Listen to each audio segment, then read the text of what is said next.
तो हम last time थे लेंस मेकर फॉर्मूला की तरफ, उसको ही आगे बढ़ाते हैं।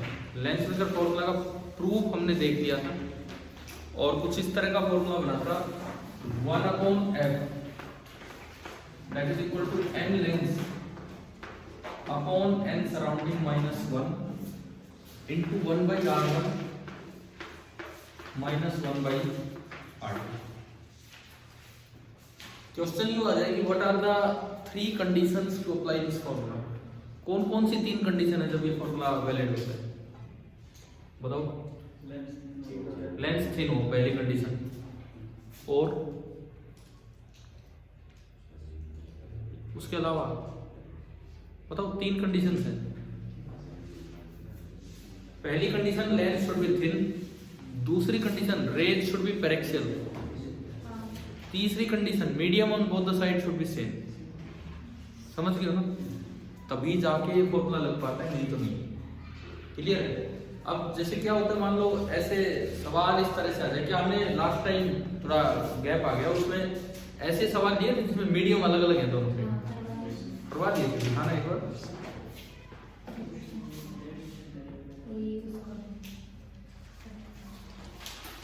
ठीक है, तो हमने देख लिया है पिछली क्लास में कि अगर मीडियम अलग अलग हो दोनों साइड तो फोकल लेंथ कैसे निकाली जाती है। और उसमें ना अगर आप पलट के लेंथ को रखते हो तो फोकल लेंथ भी चेंज हो जाती है। अगर दोनों साइड मीडियम सेम है, आप पलट के रख दीजिए, कोई फर्क ही नहीं पड़ता। ध्यान है तो ठीक है। इनमें कटिंग वाले क्वेश्चन भी आ जाते हैं, वो डिस्कस हो गया लास्ट टाइम कि अगर उसको यूं काटे तो f या 2f क्या हो जाता है, क्या नहीं। क्लियर है वहां तक तो ठीक है। तो ये था हमारा लेंस मेकर फॉर्मूला। इससे हम role of a lens discuss कर चुके हैं या नहीं, कि कब तो ये कन्वर्जिंग की तरह काम करता है, कब डाइवर्जिंग। किसी भी लेंस की अगर फोकल लेंथ पॉजिटिव आ जाए तो वो कन्वर्जिंग है, और नेगेटिव आए तो डाइवर्जिंग। कॉन्वेक्स शेप का जो लेंस होता है वो कन्वर्जिंग तब होता है जब बाहर का मीडियम हल्का हो और इसका लेंस का डेंसर हो। कॉनकेव शेप डाइवर्जिंग तब होता है जब बाहर हल्का मीडियम हो और अंदर डेंसर, और नहीं तो इनका रोल उल्टा हो जाता है। तो मतलब लेंस मेकर फॉर्मूला तक की तो सारी बातें क्लियर है हम सभी को, ठीक है। इसके बाद देखो यहां से जो अगली चीज आती है that is lens formula. Lens makers तो हो गया, अब आता है लेंस फॉर्मूला। मीडियम बी मतलब अलग करके देखिए, लेकिन अब अगली चीज लेंस फॉर्मूला। लेंस फॉर्मूला होता है 1/v minus 1/u is equal to 1/f and magnification यहां पे होता है v/, ये है आपका लेंस फॉर्मूला। देखो प्रूफ किसी भी फॉर्मूले के आ सकते हैं। लास्ट टाइम दिखाना एक बार किताब में, आपकी बुक में जस्ट इसके नीचे ही लेंस फॉर्मूला है, जहां लेंस मेकर फॉर्मूला चल रहे हैं। रिफ्रैक्शन बाय ये लेंस के अंदर ही ये सब मैजिशियन वाला क्वेश्चन में डिस्कस कर चुके होंगे फिर तो, ठीक है। और उसके बाद पावर ऑफ ए लेंस पे ही आना है, then combination of thin lenses in contact, ठीक है। आज लेंस वाला काम खत्म करते हैं ताकि कल हम नेक्स्ट टॉपिक प्रिज्म पे जा सके। लेंस वाला पार्ट हम पूरा कर रहे हैं। देखिए ये आपका लेंस फॉर्मूला है। ये आता कैसे, इसको अगर बाय चांस दे रहा है, इससे ज्यादा चांस होते हैं या तो इसको प्रूव करना मान पूछते हैं आपसे, या फिर इससे पहले एक और फॉर्मूला था रिफ्रैक्शन एट कर्व्ड सरफेस, उनके डेरिवेशन ज्यादा आते हैं, लेकिन आ ये भी सकते हैं। तो अगर ये प्रूव करना हो कैसे करें, मान लो कोई भी आपने लेंस लिया, कोई भी लेंस,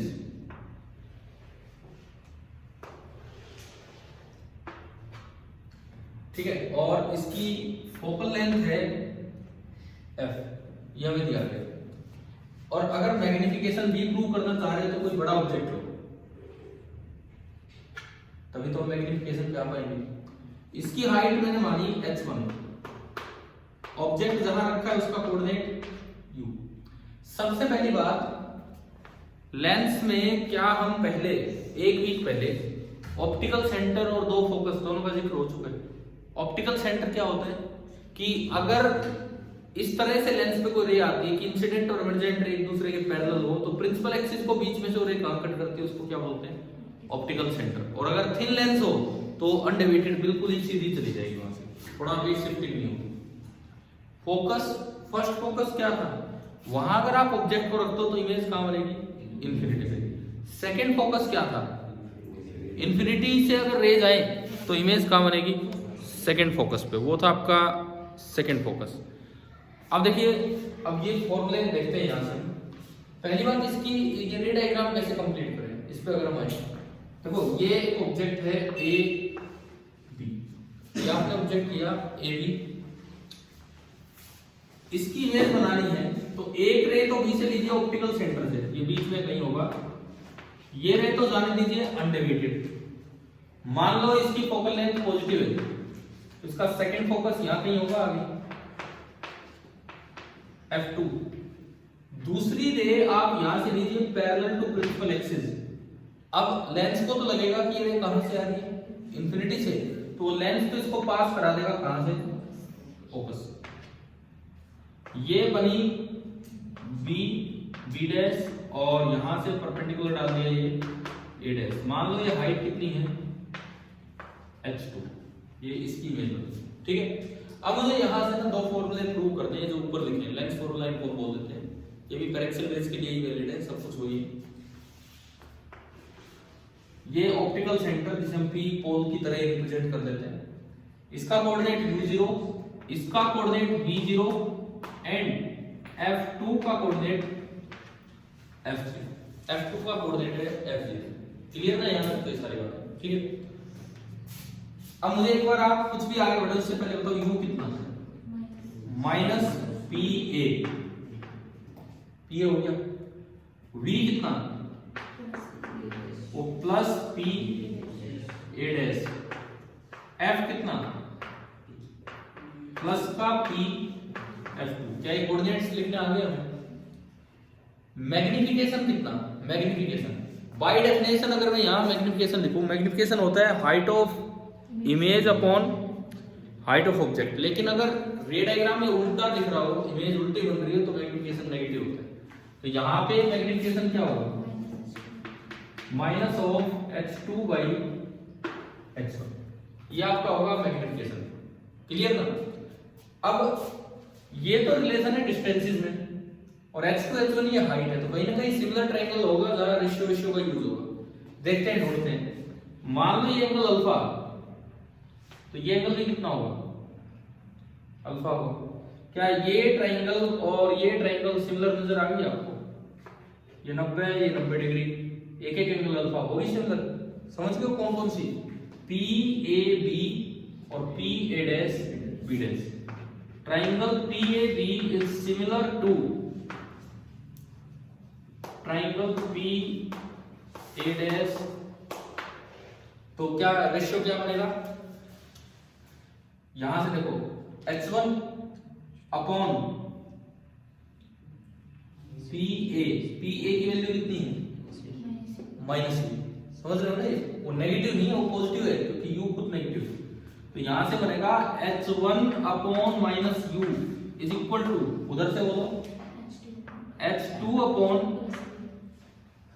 ये डिस्टेंस p डैश कितना है v। और आप मुझे यहां से बताओ कि माइनस h2 बाई h1 कितना है, v बाई u। और बाय डेफिनेशन ये क्या होता है, मैग्निफिकेशन। तो मेरे पास मैग्निफिकेशन का फॉर्मूला तो एक बार में ही प्रूव हो गया कि m is equal to v by u। ये तो हो ही गया यहां से प्रूव, है ना। अब देखो एक चीज समझो इसमें, क्या यहां अलग से माइनस लगाना पड़ेगा मुझे कि अगर इन्वर्टेड है तो, नहीं, वो v और u को विद साइन रखिए, अपने आप नेगेटिव आना है। क्यों, देखो इस डायग्राम के अकॉर्डिंग v पॉजिटिव है नेगेटिव, पॉजिटिव, और u नेगेटिव, तो पॉजिटिव अपॉन नेगेटिव नेगेटिव आएगा, यानी कि m अपने आप ही क्या हो जाना है, यहाँ पे नेगेटिव हो जाना है। क्लियर है। तो ये m आपका एक फॉर्मूला तो प्रूव हो गया। दूसरा कहां से लाए, इसके लिए एक और ट्रायंगल को आप देखो भाई, ये लेंथ कितनी है, ये इतनी है, इसको भी मैं क्या लिख सकता हूं, h1, है ना। ये b, ये c बोल दो, चलो ये पॉइंट, ये एंगल बीटा, तो ये एंगल भी कितना होगा, बीटा। दोनों एंगल बराबर हो गए, बीटा बीटा। अब क्या ये और ये ट्रायंगल सिमिलर दिख गया आपको, triangle PCF2, triangle PCF2 it's similar to PCF2 और यहां से क्या बनेगा A dash B dash F2। तो अगर ये ट्राइंगल सिमिलर हैं तो इनका रेशियो भी इक्वल होगा। फिर से करें ऐसे ही रेशियो इक्वेट, एक साइड H1 अपॉन PF2, मैं एक बार PF2 ही लिख लूं, बराबर दूसरी side H2 upon A dash F2।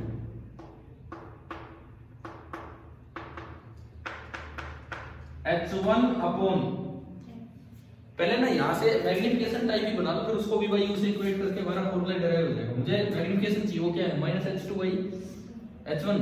तो यहां से आप देखो माइनस H2 बाई H1 कितना आ रहा है,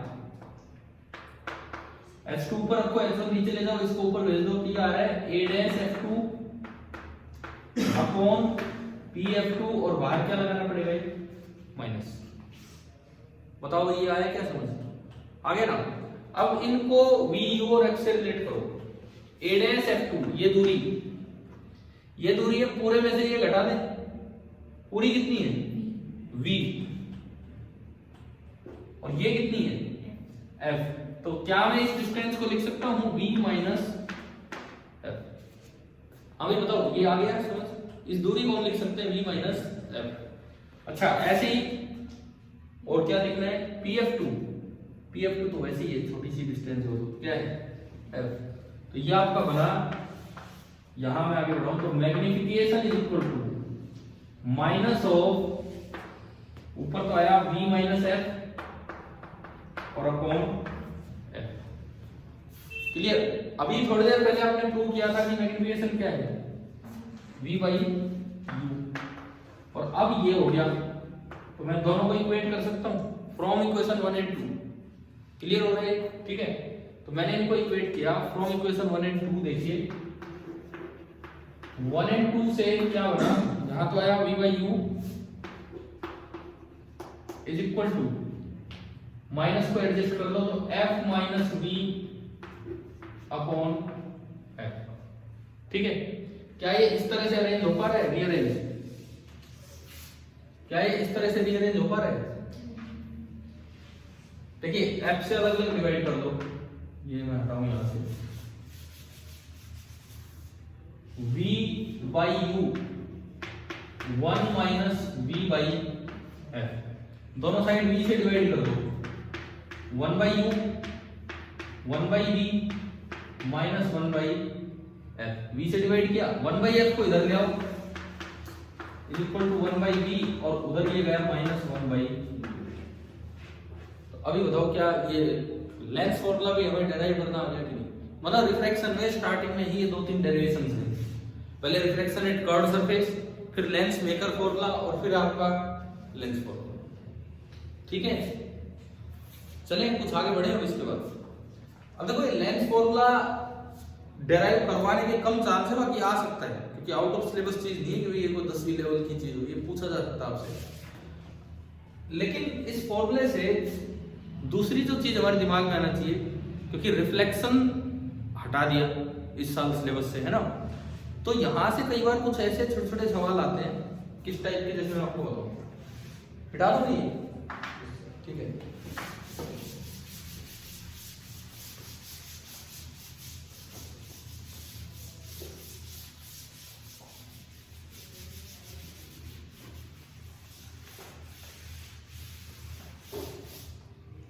कई बार जैसे इस तरह के सवाल होंगे कि अरे यार ये जो मैं अभी बता रहा हूँ आपसे, ये तो सीधे IIT के पेपर में डायरेक्ट आते हैं, मतलब किसी भी लेवल के एग्जाम में सीधे पूछे जाते हैं। एक अच्छे लेवल के क्वेश्चन में गिनती होती है इनकी। ये कोई फोकल लेंथ आपको दे दी जैसे 10 सेंटीमीटर, ये आपको दिया है और बोला है कि एक ऑब्जेक्ट यहां है,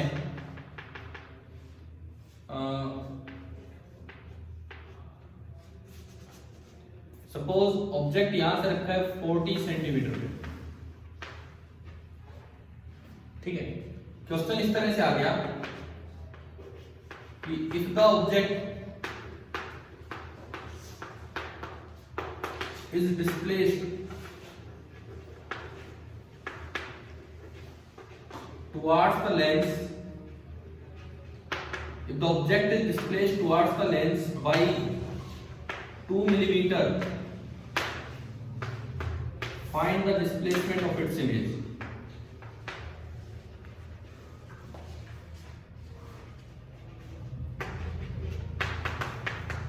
Find the displacement of its image. मतलब शुरू में कहीं ऑब्जेक्ट है, आप इमेज ढूंढ सकते हैं काम लेके, लेकिन ये कह रहा है अगर ऑब्जेक्ट को मैं 2 mm शिफ्ट कर दूं तो इमेज में डिस्प्लेसमेंट कितना होगा, ये आपको पता लगाना है।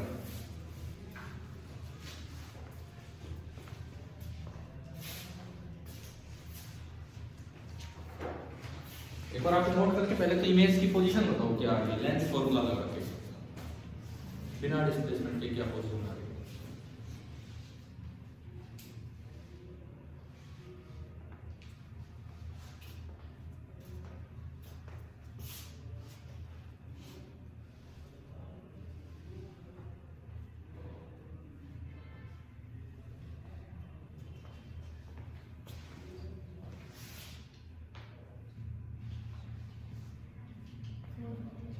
Four by 3 positive.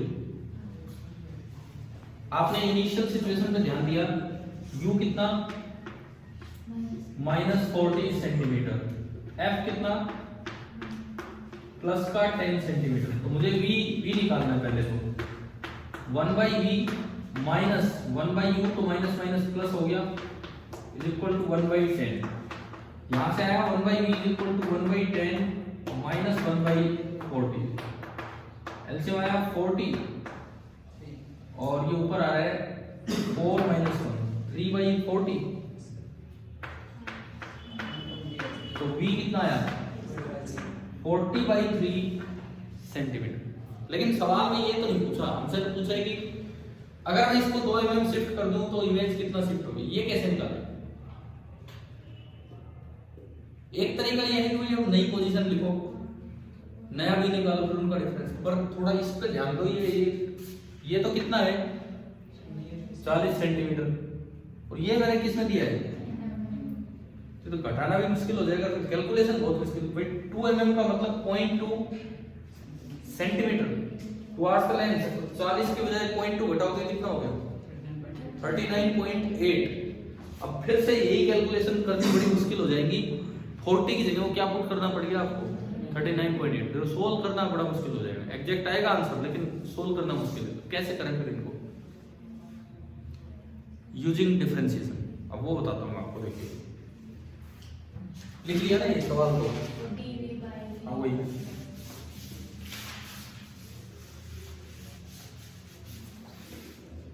देखिए।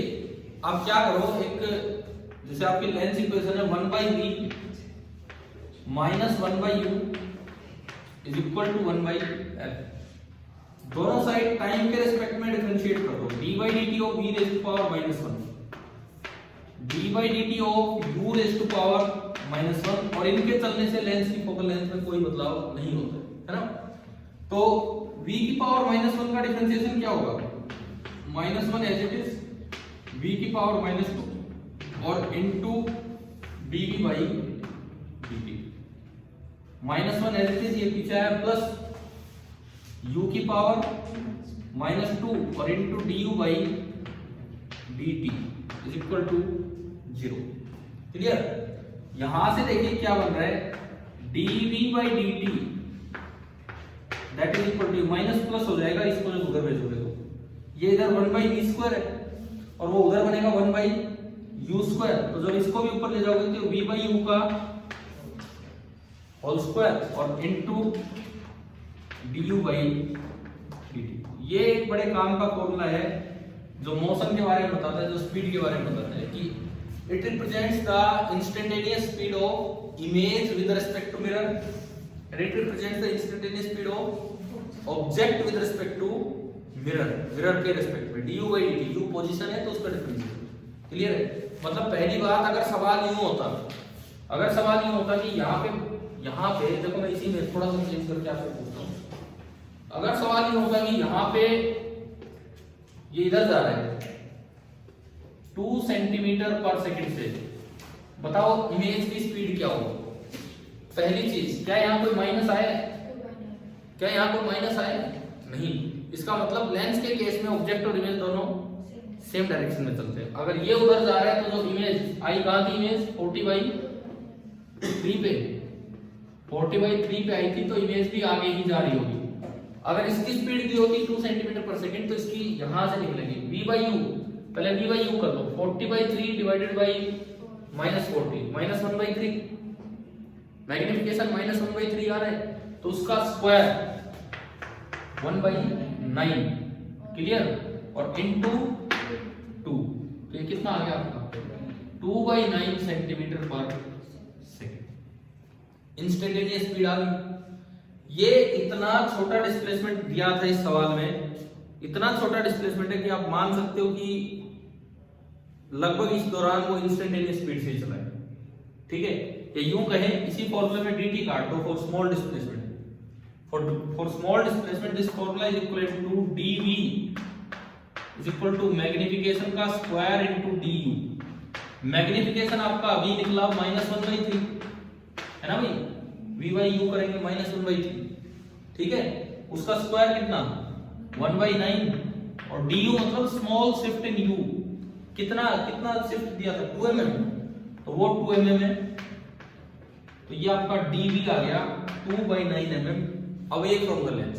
अवे फ्रॉम द लेंस क्यों? क्योंकि दोनों सेम डायरेक्शन में चलेंगे, तो ये टुवर्ड्स द लेंस आ रहा है, तो वो अवे फ्रॉम द लेंस जा रहा है, उस साइड।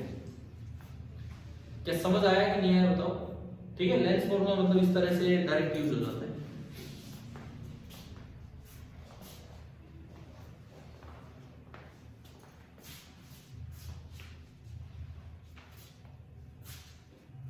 अब वैसे तो अगला टॉपिक तो किताब में पावर ऑफ लेंस है, उस पर जाने से पहले लास्ट टाइम भी मैंने शायद एक बार वो कट करने वाला पढ़ाया था, दोनों को काट के सीधा लगाया, उसमें थोड़ा जिक्र हो चुका है कॉम्बिनेशन ऑफ लेंस का। लेकिन पहले यहाँ पे एक बड़ा अच्छा सा कॉन्सेप्ट है कि एक तो हमें ये पता लगना चाहिए कॉन्वेक्स लेंस कब कहाँ कैसी इमेज बनाता है, कॉनकेव कब कहाँ कैसी इमेज बनाता है, और फिर उससे रिलेटेड एक टॉपिक है डिस्प्लेसमेंट मेथड, तो उस पर चलते हैं। करें ना स्टार्ट बेटा तो इसको? ठीक है? देखो अब जो रे ऑप्टिक्स में बचे हैं ना टॉपिक्स, सारे बहुत अच्छे टॉपिक है। ये अभी डिस्प्लेसमेंट उन पे जाएंगे हम, उन पे डायरेक्ट क्वेश्चन आते हैं।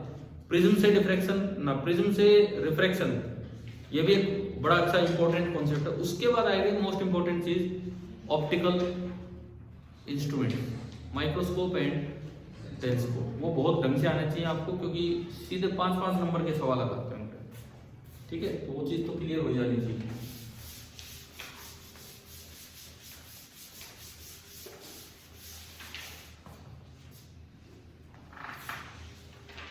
सबसे पहली बात, पहले मैं देखूं कॉन्वेक्स लेंस को, मतलब कन्वर्जिंग। कॉन्वेक्स में क्या मैं कह रहा हूं? Converging lens. कन्वर्जिंग का मतलब है कि f इसका पॉजिटिव है। इसमें देखो मोशन ऑफ ऑब्जेक्ट इमेज दिखाने के लिए, लेंस हम रेस्ट पे मानते हैं, मोशन ऑफ ऑब्जेक्ट इमेज दिखाने के लिए पहले दिखाओ सेकंड फोकस और इधर फर्स्ट फोकस। दो और पॉइंट आप याद रख लो इनकी डबल दूरी पे, एक 2f2 और एक क्या होगा 2f1। एक 2f2 और एक 2f1। क्लियर है यहाँ तक? ठीक है? इसके बाद समझिए हम अपनी टेबल बनाए और वहीं से फिर डिस्प्लेसमेंट मेथड पे जाएंगे। यहां मैं लिखूंगा position of object, position of image and nature. Nature में हम कई बातें लिखेंगे, रियल है कि वर्चुअल है, इन्वर्टेड है कि इरेक्ट है, और स्मॉल साइज है या एनलार्ज है ना? ये 3-4 बातें। जब ऑब्जेक्ट वेरी फार अवे, बहुत ही दूर था, तो इमेज कहां बनती है?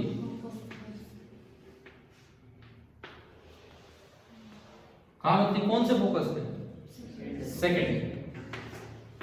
उधर बनेगी तो कैसी इमेज बनेगी? उधर रियल बनेगी कि वर्चुअल?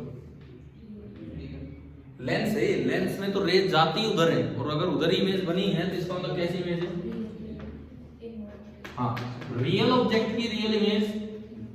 या फिर आप वैसे याद रखो, मैग्निफिकेशन था V बाई U, V तो उधर गया और U इधर है, तो एक पॉजिटिव और एक नेगेटिव, तो रेशियो नेगेटिव आ गया, तो इमेज कैसी है? इन्वर्टेड, इन्वर्टेड है ना।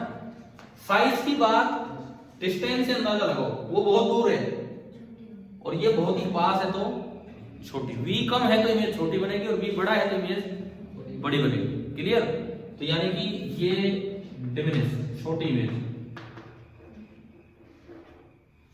अब केवल इस पे भी सवाल आ सकता है, आगे तो मैं बाद में बढ़ूं, केवल इस पे कैसे सवाल आ सकता है वो सुनिए, केवल इतनी सी चीज पे। मान लो आपको ये कोई लेंस दे दिया जिसकी फोकल लेंथ दे दे 10 सेंटीमीटर, और आप बहुत दूर, फॉर एग्जांपल मून को देख रहे हो, समझ गए हो, चांद को देख रहे हो आप, ये मून है इधर, ये मैंने यहां लिखा, और इस मून का डायमीटर आपको दे रखा है d, काफी बड़ा, किलोमीटर्स में हो गए तो, ठीक है। और रेडियस ऑफ लूनर ऑर्बिट, क्या होता है लूनर ऑर्बिट? सोलर ऑर्बिट क्या होता है? सन का, हाँ, अर्थ और सन के बीच की, हाँ जी, गोपाल भाई जाओ। देखिए, रेडियस ऑफ लूनर ऑर्बिट का मतलब है distance between earth and moon. हाँ, तो ये तो वर्ड पढ़े होंगे 9वीं 10वीं तक भी। क्लियर है? आपको दे दिया रेडियस ऑफ लूनर ऑर्बिट, कुछ भी आर दे रखा है, तो ये लेंस कहाँ, आप हो कहाँ, धरती पे ही तो, लेंस भी कहाँ होगा? अर्थ पे ही होगा, और मून कहाँ होगा? मून तो मून पे ही होगा, मतलब जहाँ भी है, ठीक है। तो ये दूरी है रेडियस ऑफ लूनर ऑर्बिट, जिसको मैं डिनोट कर रहा हूँ किससे? आर से। आपसे यूं पूछ लिया, बताओ इस लेंस ने जो इमेज बनवाई वो किस साइज की बनेगी? फोकल लेंथ आपको 10 छोड़ो दे रखा है, कुछ भी सेंटीमीटर से, केवल इतना बताना है कि इस लेंस ने जो इमेज बनवाई उसका साइज क्या होगा। आपने लिख दिया डिमिनिश, छोटी तो बनेगी लेकिन उसका साइज होगा क्या? एक बार चलना एक्सरसाइज पे, उसमें निकालो बुक में एक्सरसाइज 13 14 कौन सा सवाल है? अब ये नई बुक में यार क्वेश्चन नंबर भी तो चेंज हो गया, स्मॉल ऑब्जेक्टिव हो गया,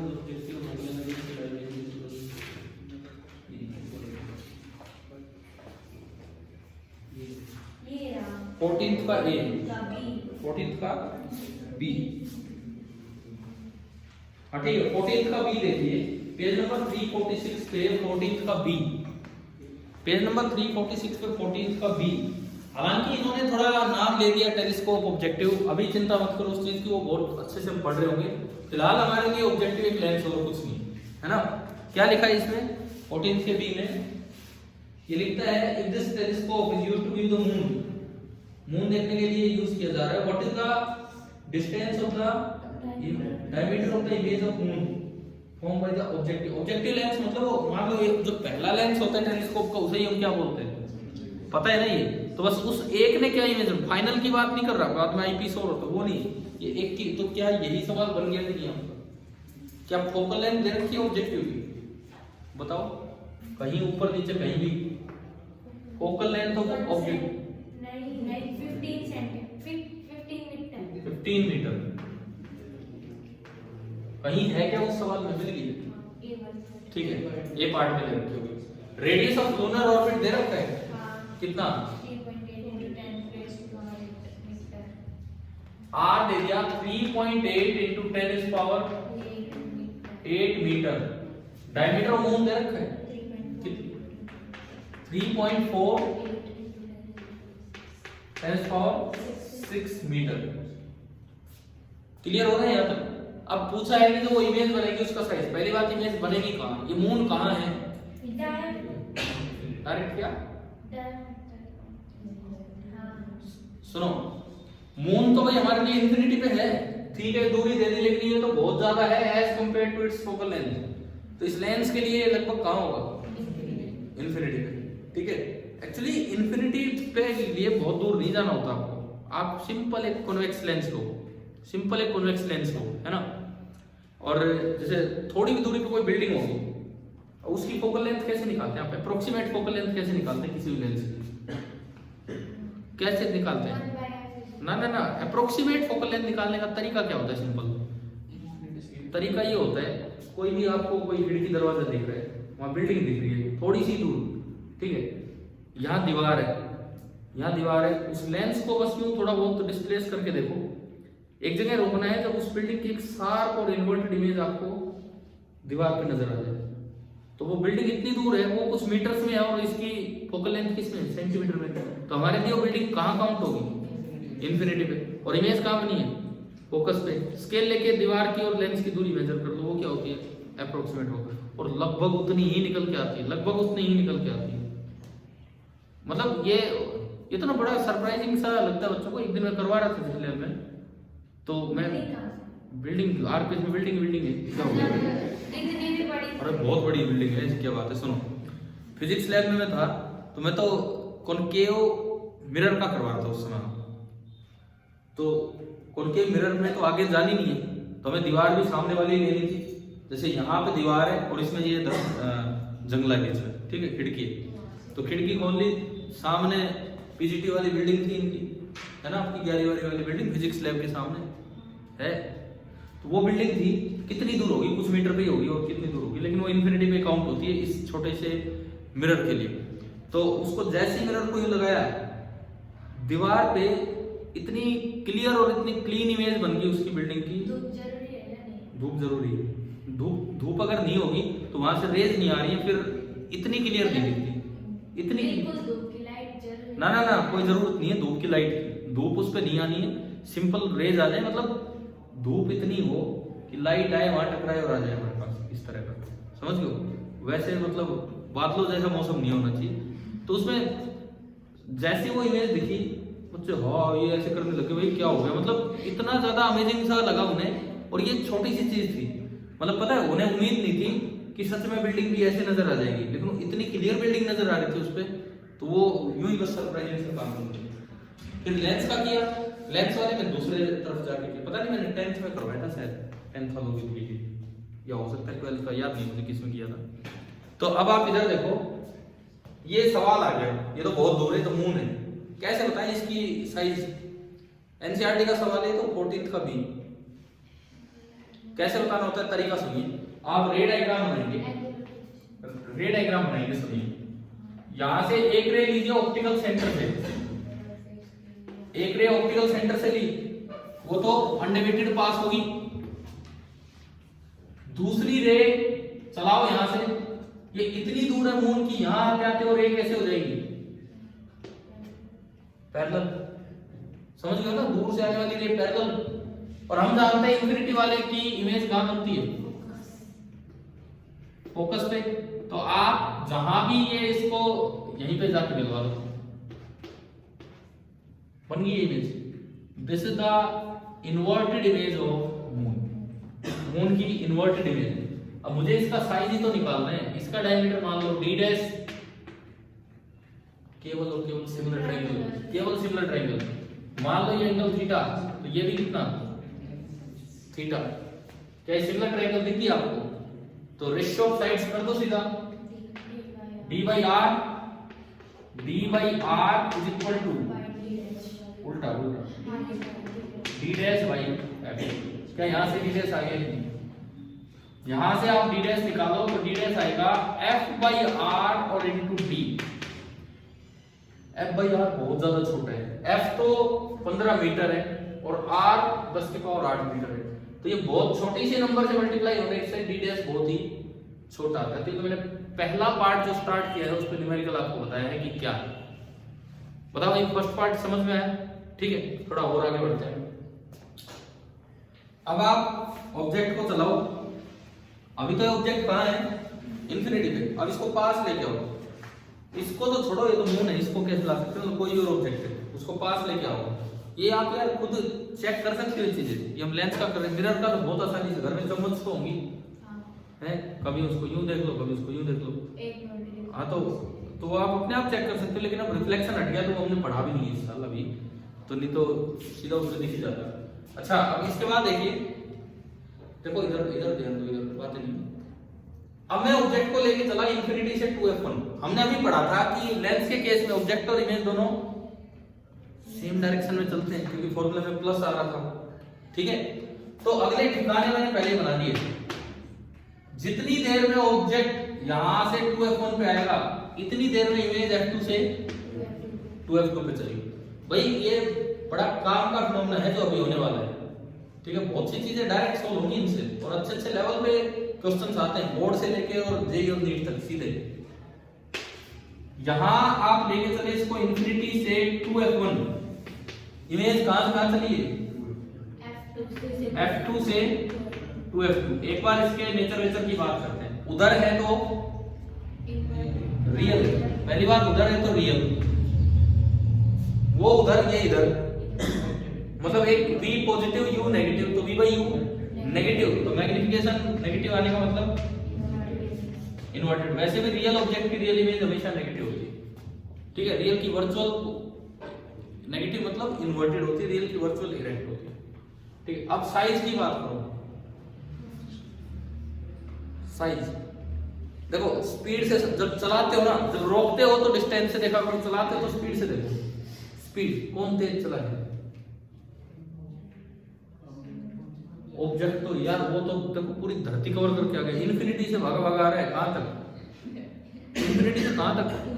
2f। ये जरा अगर चलिए तो कहां चलिए? f2 से 2f2 तक। अभी इसने देखा ही नहीं पीछे कौन आ रहा है, ये धीरे धीरे चल रही है ना, तो इसलिए धीरे चल रही है तो साइज, इस स्पीड से साइज का अंदाजा कैसे हो गया?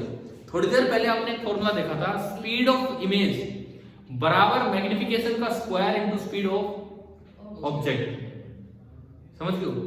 तो मैग्निफिकेशन का स्क्वायर आया speed of image upon speed of object.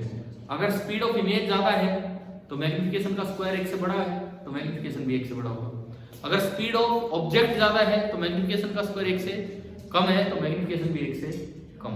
समझ गए हो ना? जो तेज चलता है वो बड़ा होता है। भाई जो तेज चल रहा है उसके बड़े बड़े पैर और क्या है, सीधा है, ठीक है। चलो अब सुनो आगे, अब देखते हैं अब क्या होगा। एक बड़ा स्पेशल पॉइंट, जब ये 2f1 पे है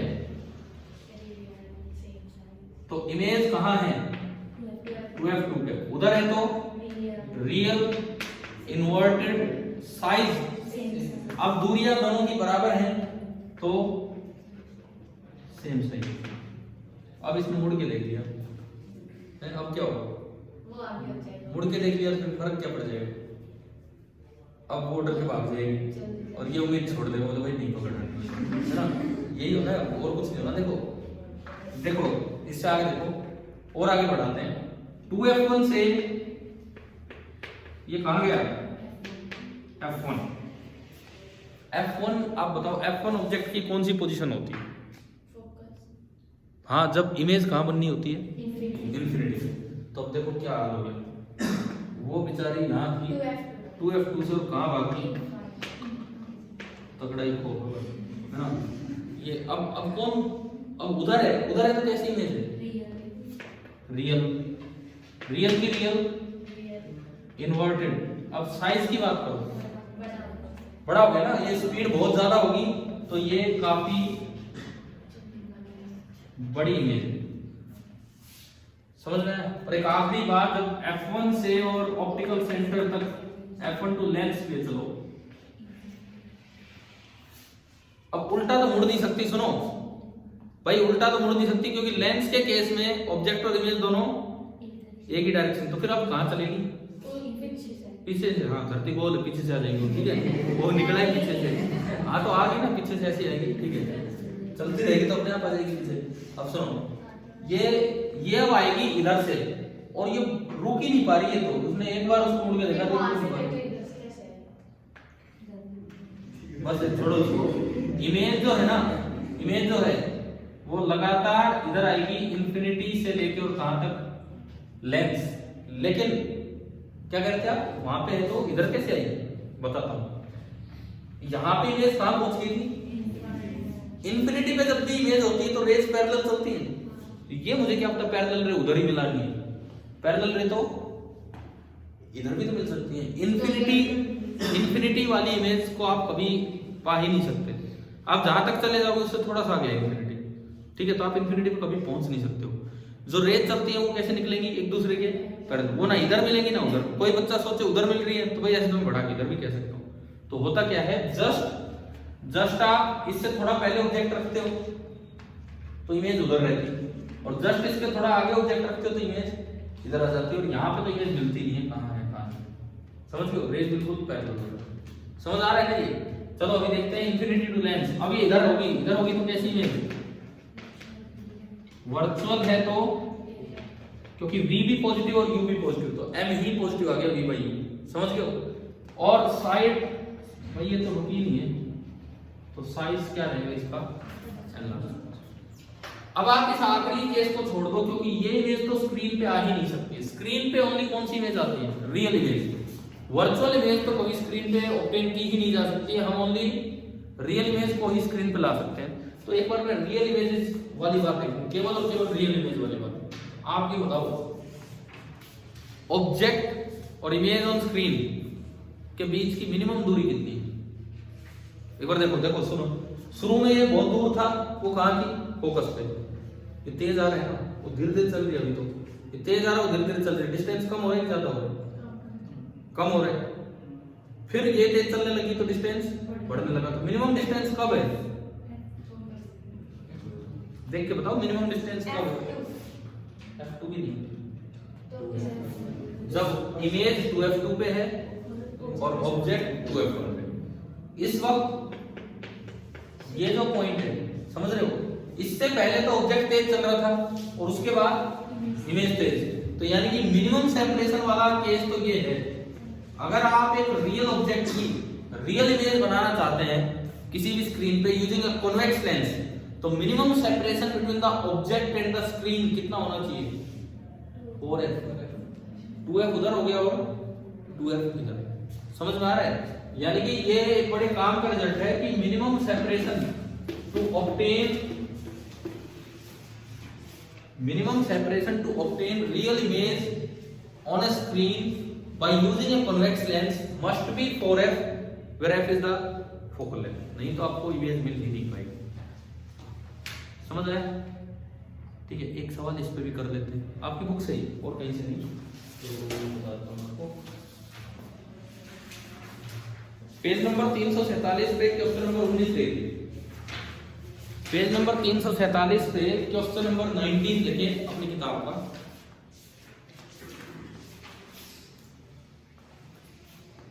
क्वेश्चन नंबर 19।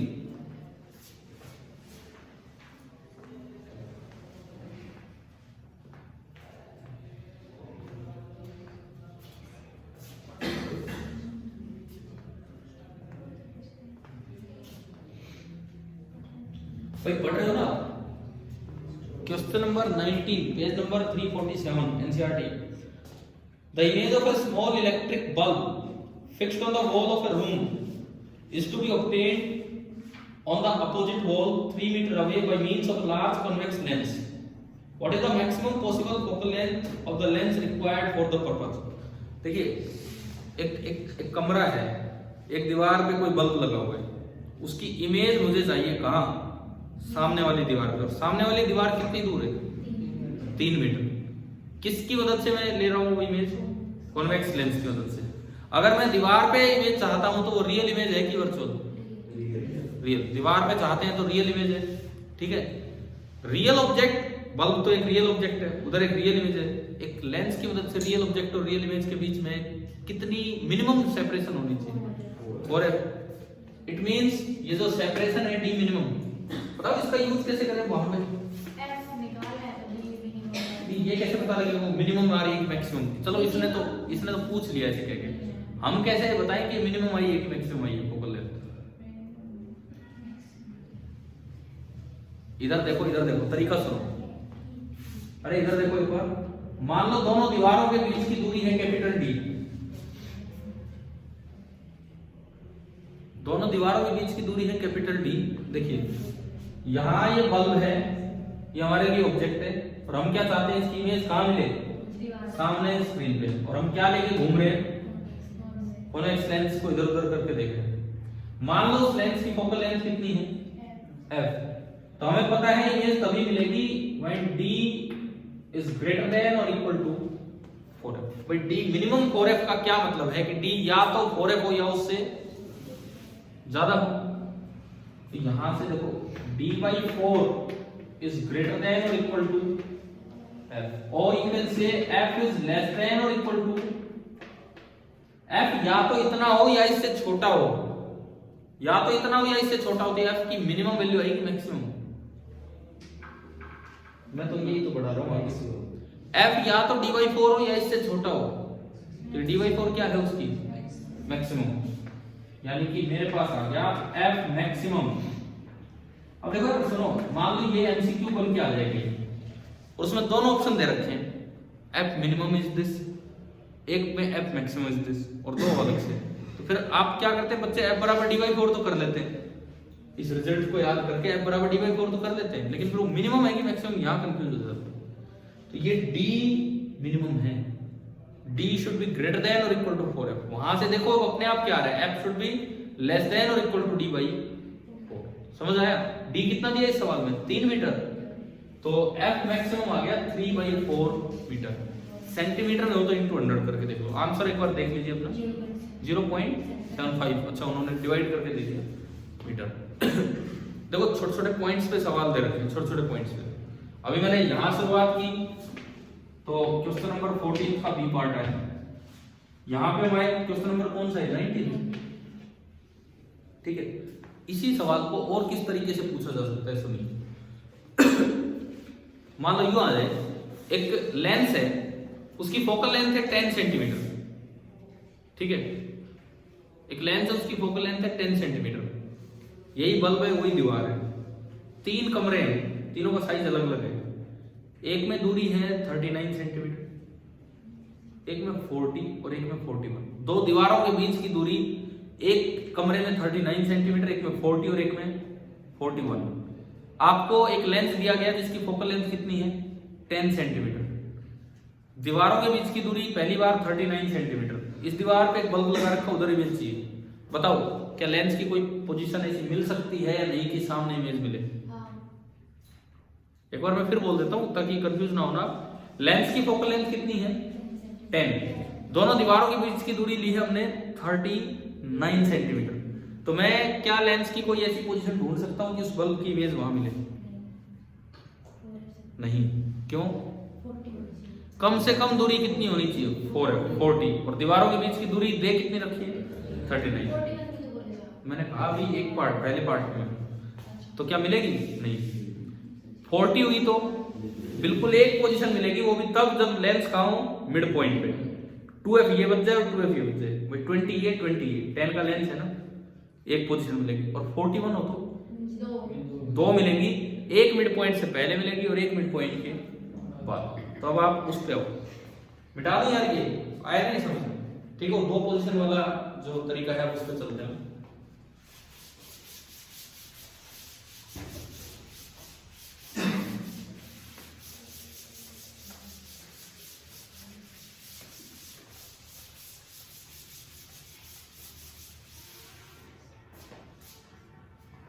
देखिए 2 पोजीशन वाला क्या मेथड होगा, किस तरह से देखना है उस पर मानते हैं।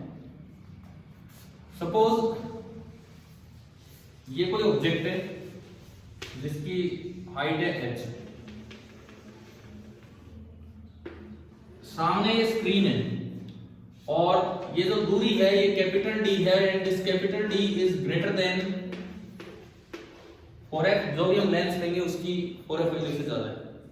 ठीक है, आप लेंस लेके चले, एक बार आपको मिड पॉइंट से पहले लेंस की पोजीशन मिल जाएगी। कैसी पोजीशन? कि जब आपको इमेज, मैं इसे L1 बोल रहा हूं, L फॉर लेंस, जब आपकी इमेज इसके ऑब्जेक्ट की किधर मिले, उधर स्क्रीन पे।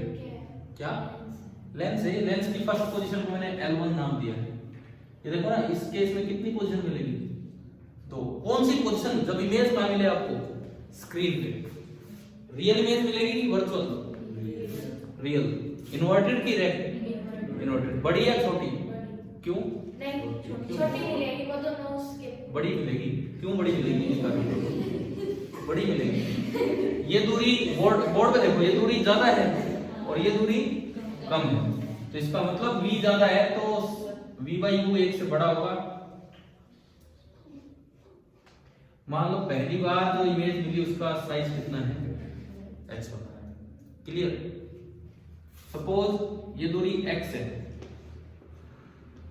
तो ये दूरी कितनी मिलेगी, d माइनस एक्स। चलो जी फिर दोबारा चलो लेंस को आगे लेंगे।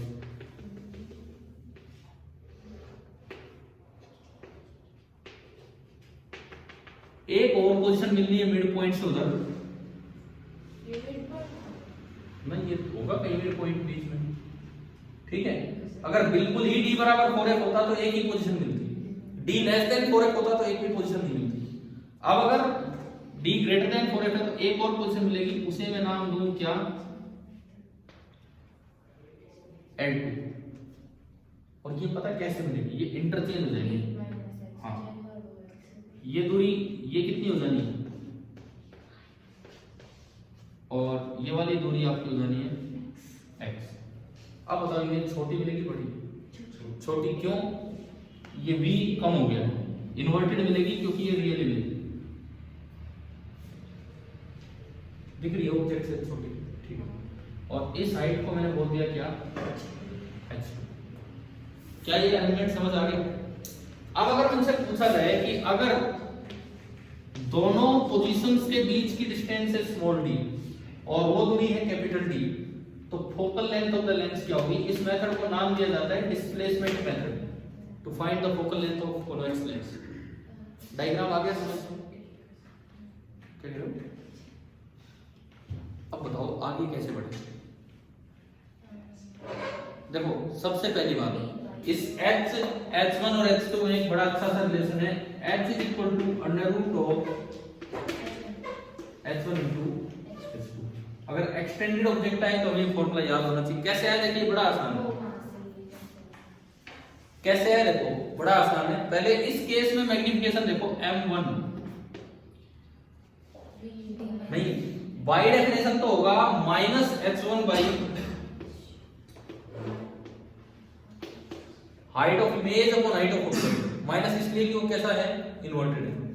बाय द फॉर्मूला होता है v बाई v कितना है, d माइनस x, और u कितना है, x नहीं है, u कितना है, माइनस x। क्लियर है ना। दूसरी बार आप फिर लिखो m2 कितना, माइनस h2 बाई h, और v by u x upon minus of d minus x। इसको बोल लीजिए इक्वेशन नंबर 1 और इसको बोल लीजिए इक्वेशन नंबर 2, और इन दोनों का प्रोडक्ट कीजिए। देखिए एक बार, इन दोनों का प्रोडक्ट किया, LHS से LHS minus minus plus h1 h2 upon h square, और उधर देखो सब कुछ कटा पड़ा है, तो h1 h2 upon h square कितना आ गया, 1। h1 h2 upon h square 1, so h1 into h2 is h square, or you can say h is equal to under root h1 into h2। समझ आया कि नहीं आया, क्लियर है सभी को, ठीक है। दूसरा, अब फोकल लेंथ क्या होगी मेन, उस पे भी जानना होगा। In terms of small d, पहली बात जो फॉर्मूला हम याद रखें डायरेक्ट न्यूमेरिकल के लिए, d square minus d square upon 4। अब ये कैपिटल D तो क्या है, ये दूरी ऑब्जेक्ट और स्क्रीन के बीच की दूरी, और स्मॉल d क्या है, लेंस की दोनों पोजीशंस के बीच की डिस्टेंस। ये कैसे आएगा, ये फॉर्मूला है, याद रखना है न्यूमेरिकल्स के लिए, ठीक है। ये आएगा कैसे, केवल लेंस इक्वेशन से काम चल जाएगा। देखो इधर देखो, आप इस पे ध्यान दीजिए, आपने लेंस इक्वेशन लगाई, ये दूरी कितनी है, x, इधर से ये दूरी कितनी है, x, और ये बीच की दूरी कितनी है, x plus d plus x पूरा कितना है, तो उससे x आ गया, इन dd की टर्म्स में x आ गया। मैं लिख देता हूं यहां पे, x plus d plus x is capital D, तो 2x is d minus d, और x आपका कितना है, d माइनस d बाई 2। अब x को हटाओ और बस यहां लेंस फॉर्मूला लगाओ। लेंस फॉर्मूला क्या है, lens formula 1 by v v की जगह क्या रखेंगे, d माइनस एक्स। लेकिन पहले एक बार x पुट करके सोल्व कर दो। Minus 1 by minus x, minus minus plus हो गया, और x की जगह क्या रखेंगे, ये is equal to 1 by f. क्या करोगे काम घर से करना यार, ये प्रूफ की तरह आ सकता है पेपर में, ठीक है, ये करना प्रूफ। लेकिन दूसरी बात, अभी अभी रुको रुको रुको, अब बुक में क्वेश्चन नंबर 20 निकालो, मतलब ये भी तो देखिए यूज भी कहीं होते हैं। बुक में उसी पेज पे एनसीईआरटी में क्वेश्चन नंबर 20 आप देखिए। अभी हमने 19 किया था, अब आप 20 पे चलिए।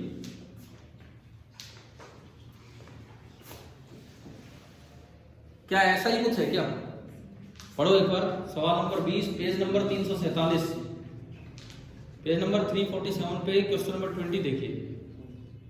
ये लिखता है screen is placed 90 centimetre from an object.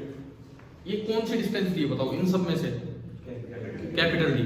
Screen और ऑब्जेक्ट के बीच की दूरी है 90 सेंटीमीटर। अच्छा जी, और आगे, the image of the object on the screen is formed by a convex lens at 2 different locations. तो दो अलग अलग लोकेशन, उनके बीच की दूरी कितनी दी है? 20। तो ये क्या दे दिया आपको? Small D. क्या पूछा है?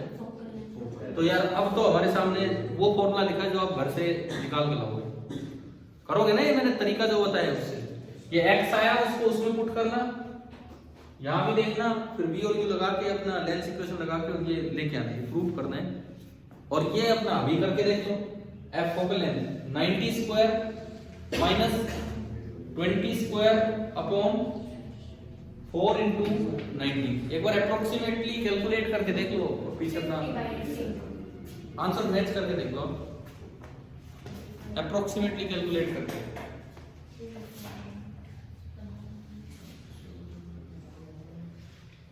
ए स्क्वायर माइनस बी स्क्वायर को आप ए प्लस बी ए माइनस बी लिख के कर दो।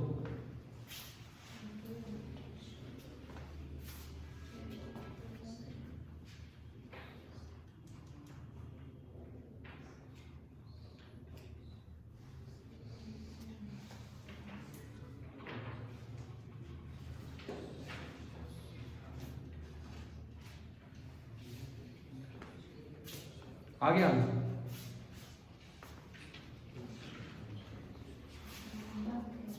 अब देखो यार ढंग से पुट कीजिए, आया क्या आंसर? 21 मल्टीपल पॉइंट कुछ आ रहा है। और वैसे बिना पॉइंट्स के फ्रैक्शन में क्या है? 770 चलो ठीक है, कर लोगे ना ये। अब देखो आज हमने जो भी कॉन्सेप्ट डिस्कस किए, मुझे लग रहा है हर एक से रिलेट होके एक क्वेश्चन तो एनसीईआरटी से मिल ही रहा है, हमें मिलता जा रहा है स्टार्टिंग से। अब आपका होमवर्क तो ये है, ये प्रूव करना भाई जरूर, ठीक है। दूसरी बात, अभी लेंस में बचा है, अभी तो कॉन्वेक्स लेंस का पढ़ा, थोड़ा सा इसी तरह का मोशन कॉनकेव का भी देखेंगे क्या है क्या नहीं, फिर power of a lens, combination of lens, then हम आएंगे रिफ्रैक्शन पे। आज लेंस पूरा नहीं हो पाया है, कल आपका ये लेंस वाला काम होगा, ठीक है। और बीच में अब जब कभी भी टाइम मिलेगा हम क्लास अपनी एक्सटेंड करके लगाएंगे। डेली तो पॉसिबल नहीं है, आप लोग ही लेट हो जाओगे शाम को, तो छुट्टी उट्टी वाले दिन हम कुछ एक्स्ट्रा करने की कोशिश करेंगे, ठीक है। और कल पढ़ के आना, ये प्रूव करके लाना, फिर हम आगे बढ़ते हैं। लेंस कल कंप्लीट करते हैं।